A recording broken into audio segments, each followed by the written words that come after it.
We're here to speak to Dr. Premnath. Dr. Premnath is a BTech from IIT Bombay and a PhD from MIT in the US. He now heads the Venture Center. He was the founder and architect of this Venture Center here in Pune. He is also part of NCL Innovations as well as a chief scientist at CSIR here in Pune. He, along with being a researcher, is also a startup founder, having founded two startups in the deep tech space.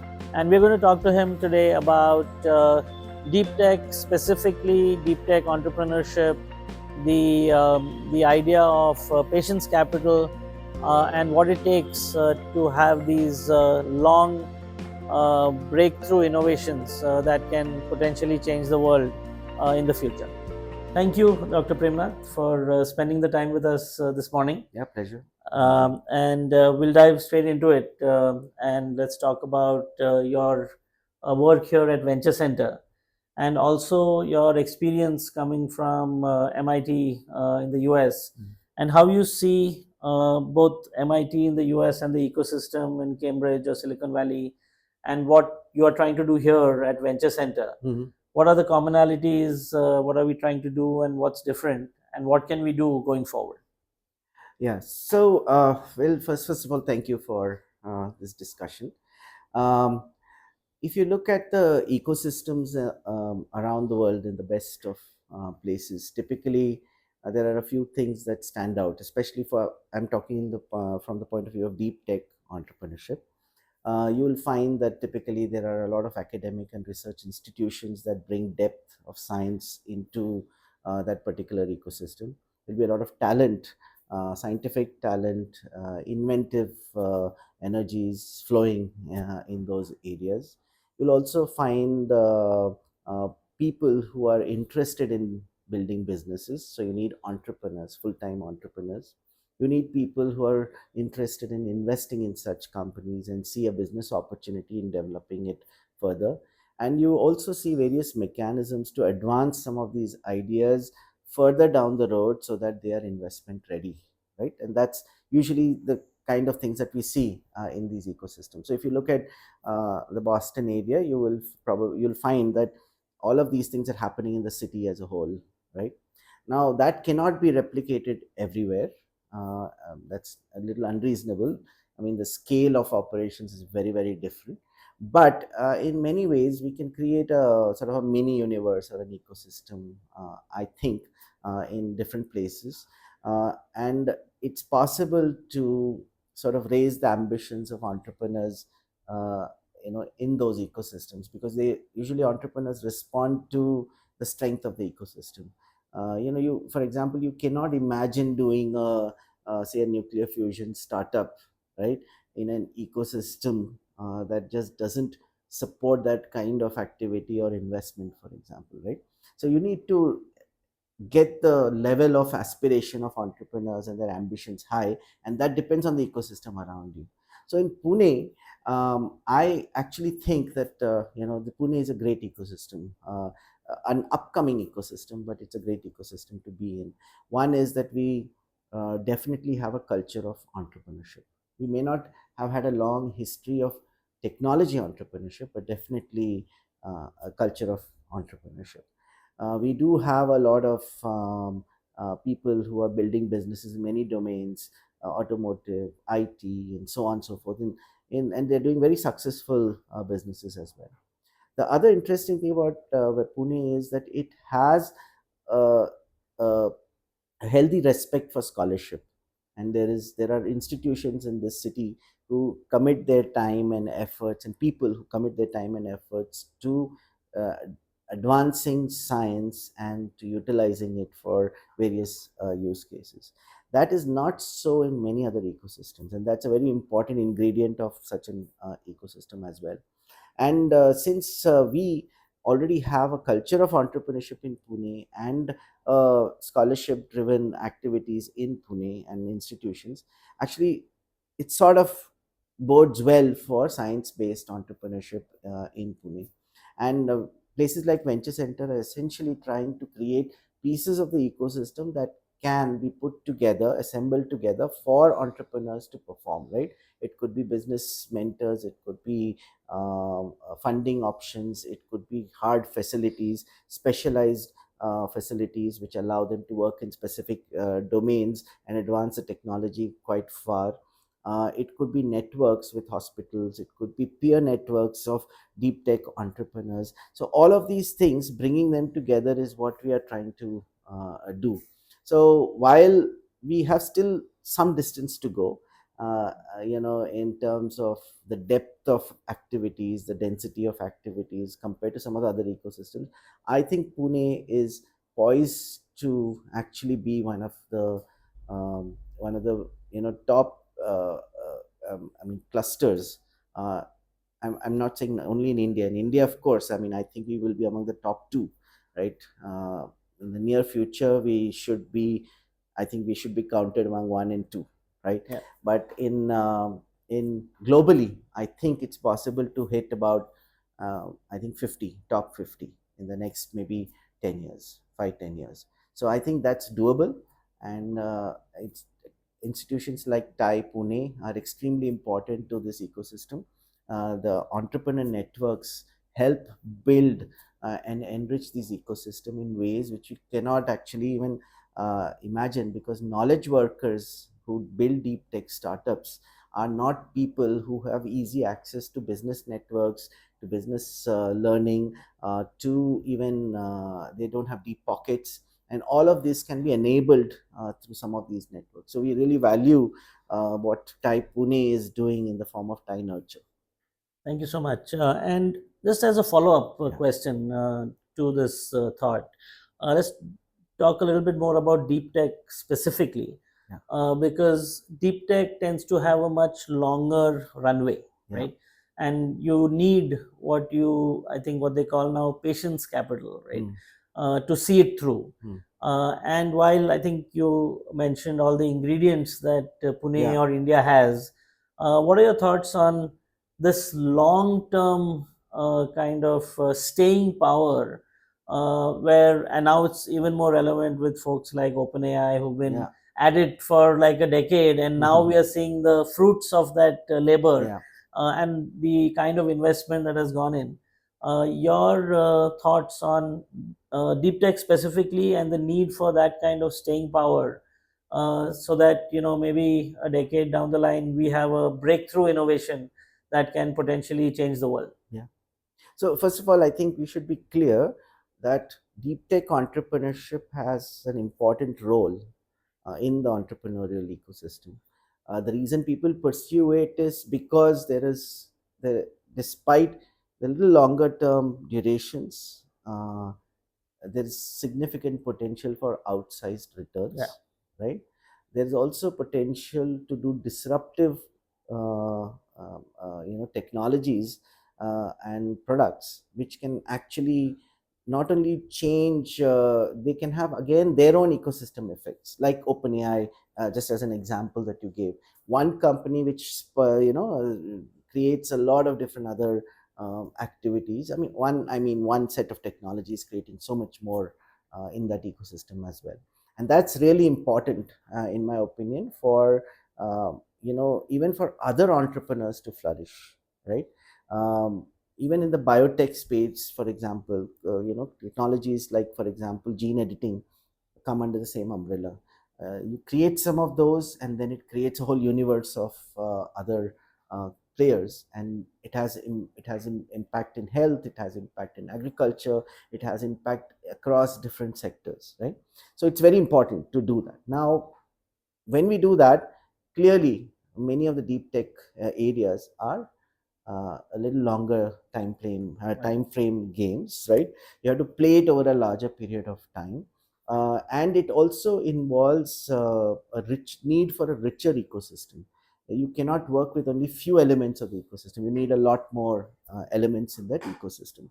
For example, a advanced facility or a very specialized expertise, and so on and so forth, which may or may not be necessary for some other sectors where you can get short term returns. Now, to make that possible, of course, patient capital is important, and patient capital has to be arranged in multiple different ways and in different stages. In the earliest stages, it's typically funded by grants, by the government, by charities, and so on and so forth. In the earliest stages, some of these ideas are incubated in research institutions like NCL, ICER, Pune University, and so on and so forth, till a certain point. And beyond that, still, you need to still support this through soft funding, right? um, Essentially to take it over some kind of an activation barrier, where after which the investors find it a little more investable. So one of our goals is to actually arrange all those pieces such that we cross over that barrier to a point where it becomes investable, right? So in many ways we see our activities and even tie nurture activities sort of align in the direction of creating investable entities, right? You look at a wider canvas of startups, we look at deep tech, but that said, it is idea is to make them investment ready, right? And investment coming into these sectors has disproportionate returns for society as well, not just the investors. And of course the risks are also high, right? And I think the patient capital space, government plays a very important role, charities play an important role, early stage angel investors play an important role, who bet on people, bet on specific technologies. And this is evolving very well, in my opinion, in India. And the government has announced several programs. So in the last about 15 years or 20 years, you will see that there are a slew of programs which help some of these deep tech entrepreneurs get ready. Recently the government has announced some more programs which allows first generation entrepreneurs to build some of these startups. We are also seeing activities by charities, for example, in clean tech, in climate action, where we are seeing a lot of interest from charities and other agencies, multilateral agencies investing in those sectors as well. And investors are also, getting, even corporates are getting pushed by ESG requirements to invest in some of those sectors as well. So there are multiple forces which are aligning to create a pipeline. And I'm sure, as they get investment ready, individual commercial investors, financial investors will also, get in that game. Now, last point is that sometimes you need to look at this landscape in a global sense, not just Pune, maybe wider as India and wider even as global. And in deep tech, because this is idea driven and these typically they are global in scope, it's not necessarily located to one market space. You need to go global. So venture center is right now looking at some of these activities also, where we can take these startups global as well. We are running right now a program called Leap Global, for example, which is meant for that purpose. So I think patient capital is important, and you need to source it from variety of sources and variety of locations in order to get them ready. Right. But that's a great opportunity actually for, I think, the ecosystem to build upon. And Pune, I think, um, can do it much better than many other locations in the country. Right. And the other side of the same coin, I think, are the entrepreneurs themselves, right? So we talked about the ecosystem and Yeah. that evolving and getting more mature with folks kind of knowing that they have to stay the course. It's a decade-long Yeah, process. yeah. And how do you see it from the entrepreneur side? I mean, are they also now more open to exploring these big ideas that take time, and betting pretty much a third of their life on something that will take shape maybe 10 Yeah. years from now, Yeah. and are folks now jumping into that more than they were in the past? Is that also Yeah. happening from the entrepreneur side? I think it is happening, and part of the reason is there are role models to go by, Okay. right? If you look at even global role models, for example, if you look at some of the most recent Nobel Prizes which have been won in the last few years, you will find that all of them have several startup companies to talk about. Right. Okay. Right. And they're very successful in their science, but along with them, they have people who are building companies, right, with their capabilities, uh, who are also scientists in their own rights, but initially scientists and then business people who are building some of these deep tech startups. So, for example, if you take the case of BioNTech, which did the mRNA vaccine and which was licensed by Pfizer and was sold under Pfizer's name, uh, you will see two Nobel laureates who developed some of those ideas. In fact, two scientists who initiated BioNTech at a point where they foresaw a vision which others missed, right? 10 years before of mRNA technology, struggled for some time, but then, and COVID, they were able to produce a solution which just took off, right? So when you see such role models and the fact that you can have so much impact in society, right? I think it inspires a lot of people who got into knowledge creation and knowledge application kind of careers, right? To take on that challenge. And yes, it is a significant investment of time, but it's not like a zero sum game. In the sense, there are rewards right along the process. It's not like there are people who support such causes as well. The business, at the end of the day, it does provide livelihood for so many people, including the founders, to some extent. And I think there is the pot at the end of the rainbow can often be the potential is very large. So it is possible to, and we are, by the way, seeing exits as well, right, from some of our seed investing activities that we do, where we do patient capital investing as well.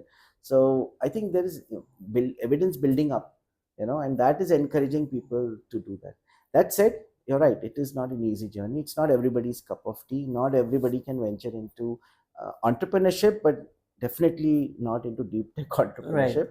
So people need to convince themselves that they're the right people to do it, and go ahead with it.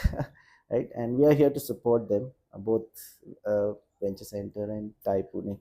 Excellent. Good. Great to hear about that. That the lines between um, research and academia and industry, which once used to be like parallel universes, are now kind of coming together. Yeah, So, just last question about Pune specifically, closer to home, and I think you referred to this. We seem to have all the right ingredients, right?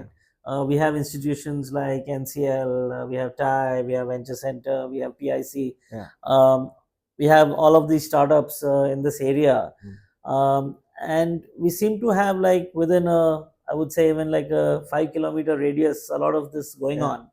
on. But what is missing, if anything, and what can we do so that we can bring all of this together, so that the whole is bigger than the sum of all of these parts, Yeah. and we can really leverage all of this going forward.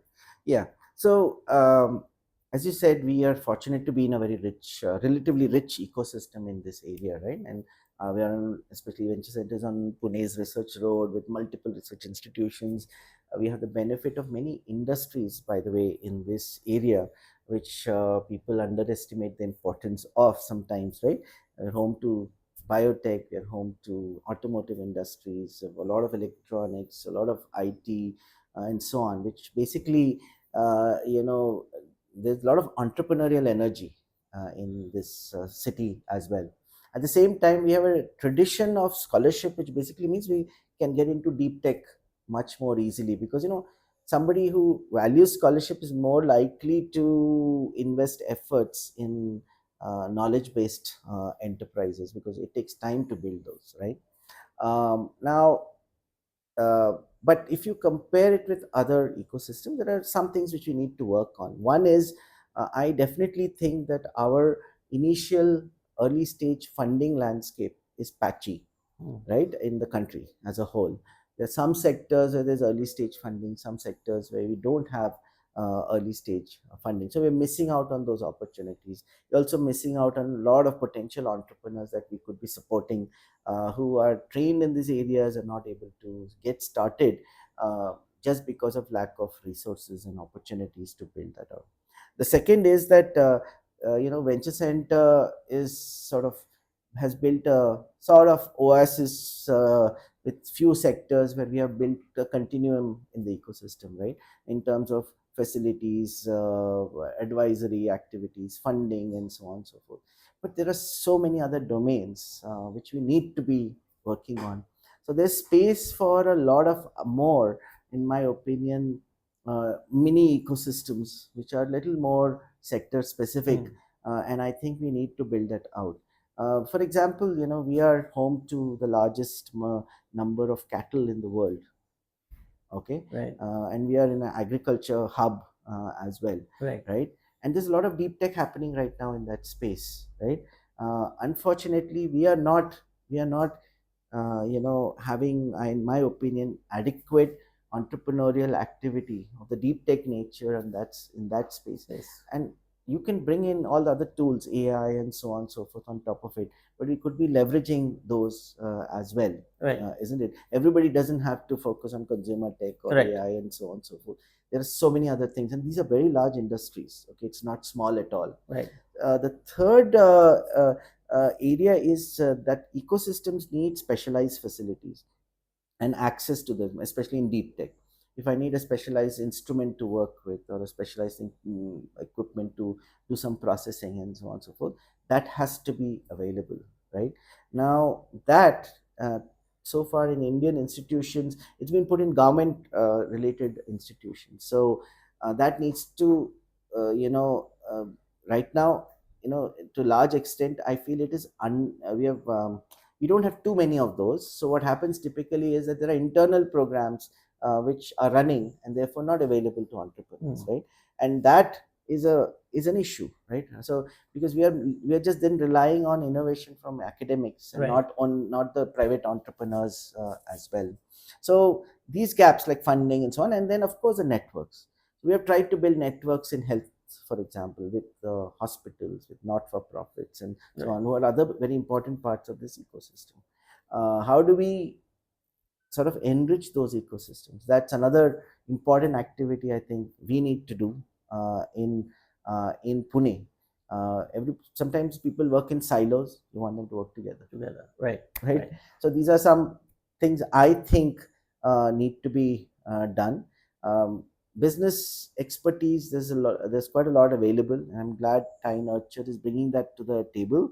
Venture Center also is blessed with a lot of mentors, including from Thai Pune, who help some of our startups, and these are important, but many other parts of the ecosystem also we need to build. Thank you so much, Dr. Premnath. So on that note, and I think there's definitely hope.